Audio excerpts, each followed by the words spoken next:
Hi, I'm Ryan Szymanski, curator for Battleship New Jersey Museum and Memorial. And today we've got a sequel video to the one about stingers that we posted last week. So last week we finally found on one of the Iowa-class battleships, USS Wisconsin, archaeological evidence that they actually carried Stinger missiles. This is one of those great mysteries that shows up in Summerall's seminal book on Iowa-class battleships called Iowa-class Battleships by Robert Summerall. That book lists Stinger missiles as part of the armament of the ships. It lists locations where they would have been stored, and we were never able to find evidence of that here in Battleship New Jersey. Right now we're up on the 05 level, which is one of the areas where there would have been a pair of those launchers allegedly stored. So, Wisconsin finding archaeological evidence that they had those was the final proof that we needed, that at least some Iowa-class battleships carried them. So we made the video with all the evidence that we had found, and then we had several people reach out and give us additional details to add more context to what we said, or in some cases, correct it. And so today's video is going to be one of the first videos that's mostly scripted, largely because I'm reading quotes that these guys gave us, and I want to give it to you in their own words as much as possible. Now that said, I did edit some of the language in these quotes. We did edit out some of the stuff to get the length shorter. And so while these are quotes from former sailors of the battleships and sailors deployed to the Middle East with Stingers, they are slightly edited. So, and let me just say, this is one of my very favorite things about this channel, is that we still have access to these guys, and I wouldn't have known them to be able to reach out to them by and large, but that we put out the information we had and then got additional information in less than a week is absolutely fantastic. It's great for the ongoing research about these much beloved ships. Wisconsin definitely has mounting points for the Stingers. Missouri, who we also know, while Wisconsin definitely has mounting point for the Stinger missiles, Missouri, who we also know carried them, does not appear to. Our good friend Frank went and looked at all the places that our friend down in Wisconsin told us about and sent pictures back, like here's the top of their balloon shelter versus Wisconsin's, where you can see the obvious mounting points. Missouri just doesn't have those. We thought that maybe that could mean that New Jersey, which also doesn't have mounting points like Wisconsin, could have had them. Thankfully, Admiral Ronald Tucker, the ship's last commanding officer and the guy who takes New Jersey into the Persian Gulf, was able to give us some additional information on that. He says, we had none in 1989-90. That was the period when he was in command and he took the ship to the Gulf. When we took New Jersey to the Gulf.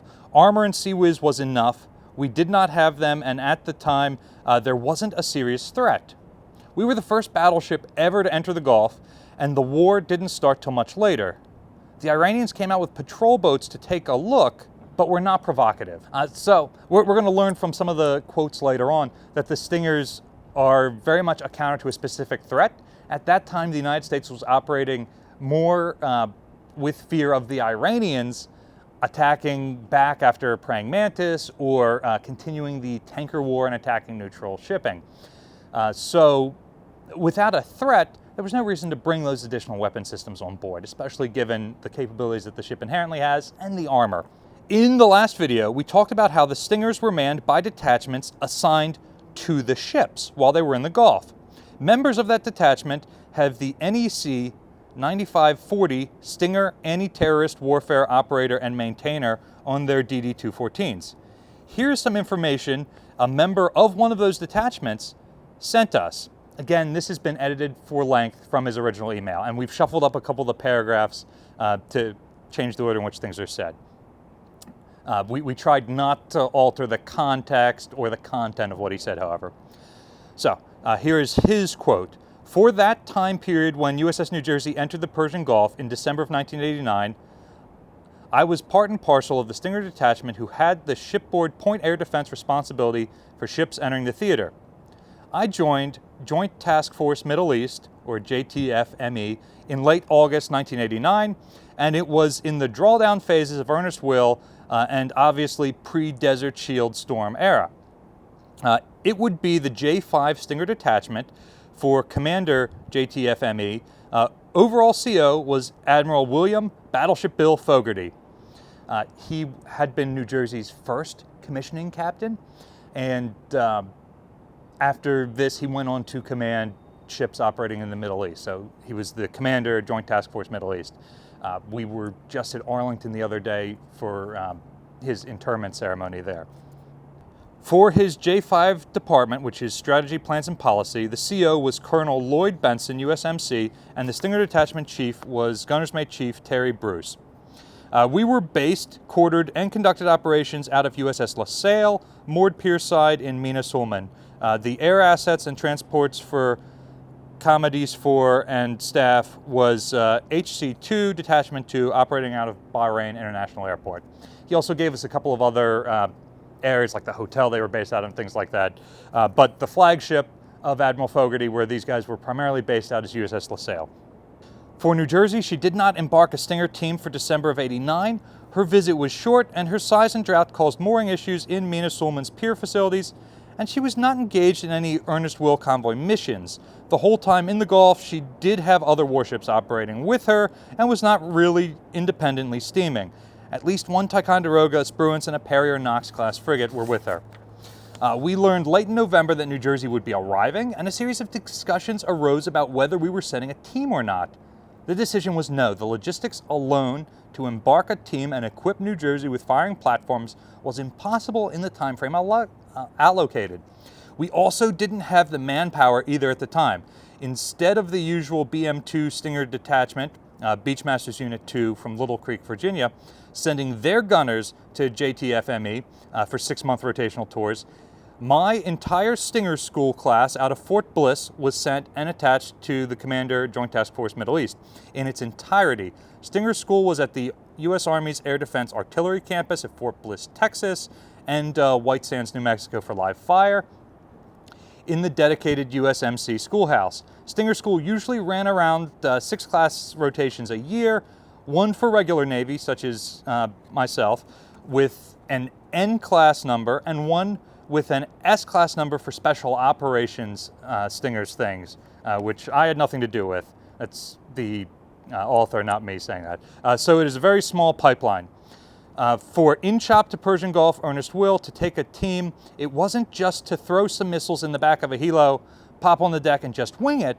There is a lot there beforehand: firing assessments, storage, security, team accommodation, etc. There is shipyard work, installing a firing platform, the rings, communications with CIC for a weapons station that just popped up. Just maintaining the battery cooling unit, the BCUs, alone takes coordination with ship's company for storage and maintenance. Yes, the case has cutouts for the BCUs, but you don't just leave them in the case on the O5 deck in the sun and heat. The humidity alone will destroy them. Plus, firing. Someone at NAVSEA had to work out if it is practical or not. Remember, the FIM-92 does not leave the tube as a rocket. It will kill the gunner and observer. It comes out on a charge, then about 20 feet out, the rocket fires. You can have upwards of a 7-foot drop from initial aiming point, which is why gunners super elevate. On the site, once tone is acquired, the gyro head uncaged, not bore sighting, allowing the head to track, you transition to a second set of higher sights to compensate for the drop during launch. You really need to be clear off the side of the vessel. So what he's saying there is, you're aiming at a target, let's say this is the target, you aim right at it, you get a tone, and then you use a second set of sights to raise the weapon system above that, because when it fires, it's going to drop up to 7 feet. Now here on the O5, where I'm standing, if it drops 7 feet, it's hitting this ready service locker right here. That could make it and the contents of the locker detonate, which means goodbye to me and the other members of the team. And we'll talk about who the members of the team are in a little bit. So there are specific places where you have to stand near the rail can't be too high, etc., etc., etc. You also need an ammo locker to hold the case and reloads, plus a tracking head trainer that the detachment always travels with. Much larger than a chaff locker has to be installed in the Stinger firing position for New Jersey's size. You'd need at least 6 independent positions to get a 360-degree arc of fire. That's 10 to 15 guys at absolute emergency minimum. A Perry-class Stinger team alone is 5 to 6 guys deployed. The Islamic Republic of Iran Air Force and Islamic Republic of Iran Navy, for the most part, were neutered. Praying Mantis, this was an operation that Reagan launched in response to the tanker war that destroys a number of Iranian oil wells, aircraft, missile launch sites, things like that. It was one of those one-day operations that was highly successful. Praying Mantis smashed them. Yes, F-4s would bounce from Bandar occasionally. A bog hammer or two would sometimes sortie, but they were no threat to an Iowa class, especially since operating under an Aegis umbrella. The fear, frankly, was Chinese-supplied Silkworm missiles, but they hadn't shot one since 1987, and no one had seen one. So this is at least 2 or 3 years beforehand. So since there were not Silkworm missiles known to be there, that was the primary threat that the Stingers were countering. So there was no need for those Stingers. The Silkworm, I believe, is why Wisconsin and Missouri had the Stinger fighting positions. That being for Desert Storm, and there was still a known threat from the Iraqis up north, especially during shore bombardment, Stinger is the perfect weapon against the Silkworm, coupled with Sea Whiz. Close-in weapon system, the Phalanx for an Iowa-class battleships. And outfitting for Joint Task Force Middle East tanker escort work also included hard mounting of 25mm Bushmasters. We know New Jersey doesn't get those. A lot of Kevlar blankets, an increase in M60s and M14s for small boat and mine standoff detonation. So finally, our third sailor who reached out to us, we have a crew member of USS Wisconsin who manned a Stinger during the Gulf War. He asked that he remained anonymous. Again, his words have been edited slightly. I would ask that you not use my name only because I don't want to listen to my buddies bag on me for God knows months on end. And trust me, they will, because it was considered a lower than whale poop job. There's one of those edits I told you about. Mine watch on the bow was considered higher up on the food chain than Stinger watch. I only had one job, and I really didn't want it. Believe it or not, it was bosun's mates, operations specialists, and fire control men that were the actual trigger men, and basically the lowest officers on the totem pole. They picked people with not very important jobs before we left the Gulf on August 7th. All I was the bridge surface search radar operator. To this day, I don't know who came up with the idea of the Stingers on board, but the whole doctrine was an on-the-fly written type doctrine. They actually wrote an operational doctrine on board the Wisconsin for it, basically detailing manning requirements, positioning, authorization, training, etc. If I'm not mistaken, it was written by a chief and a Lieutenant JG. We all had to sign our names to it stating that we had read it. We were told you don't fire unless you were given permission to fire. You are the last line of defense. They were manned entirely by ship's company. The only detachment we had on board was an EOD team, and we were told to stay away from them. We had 6 launchers. Each watch station had 4 reloads. Each watch station had a junior level officer assigned to it that would rotate with the same enlisted personnel. The watch station consisted of 2 operators and a phone talker, and that junior grade officer. The phone talker was also the loader. We were trained on the way over there and in the ensuing months of Desert Shield. We were there with Stingers out 24/7. It was 6 hours for each watch, and no, you did not have to hold the thing on your shoulder for the whole 6 hours. We leaned it up against the bulkhead. They gave us Kevlar helmets and flak jackets. While I was on watch, we never used those gosh darn circles. They were a pain in the butt, they were rarely set up, and those guide bars, as we called them, were actually made on board the ship. I don't remember who came up with the idea, but all you had to do was lean forward and you could avoid those 2 poles sticking up.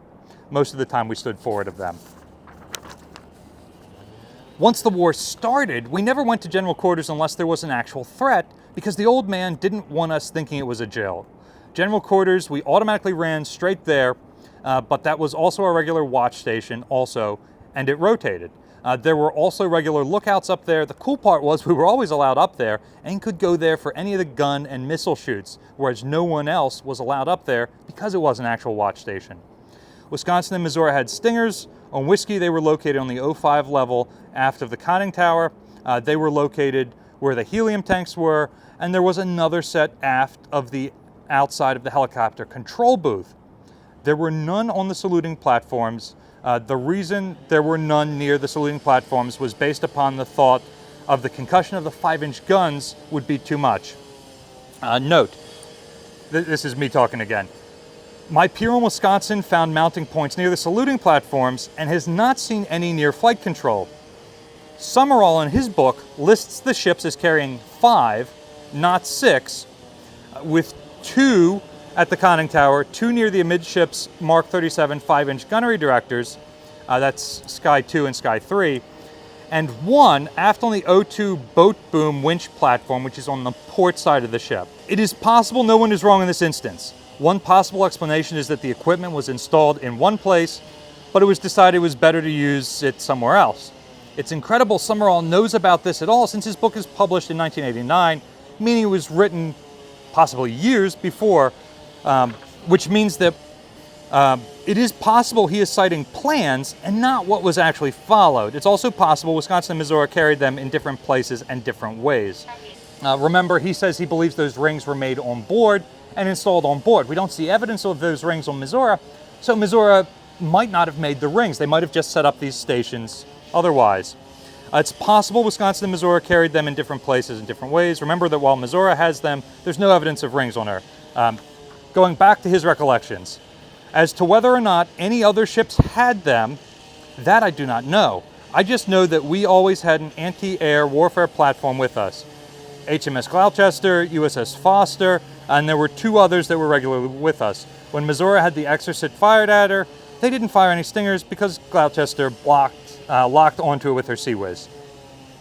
It's possible the stingers were stored in the Marine Armory when they weren't in a war zone, but I'm not sure. They just showed up one day and they disappeared one day. When we left the Gulf, they were packed up and we never saw them leave the ship.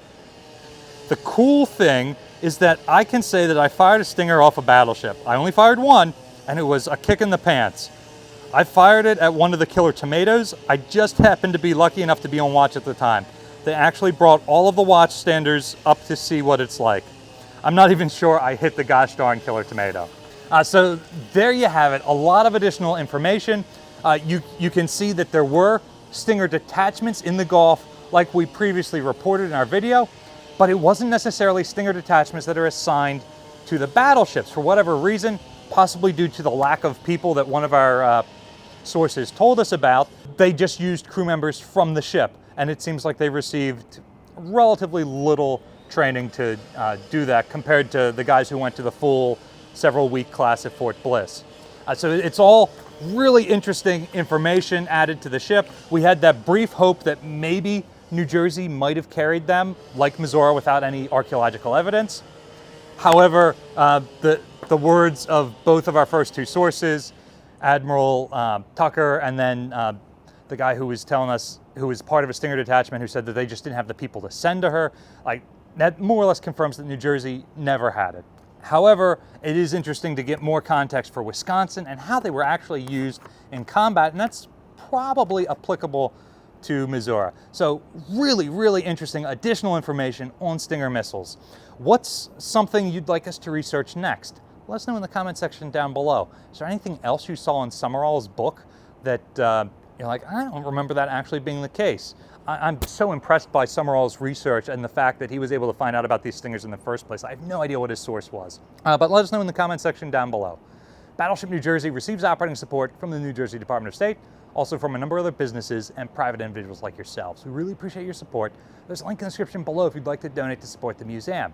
You can also support us by liking, sharing, and subscribing so more people find about the museum and our channel. Thanks for watching.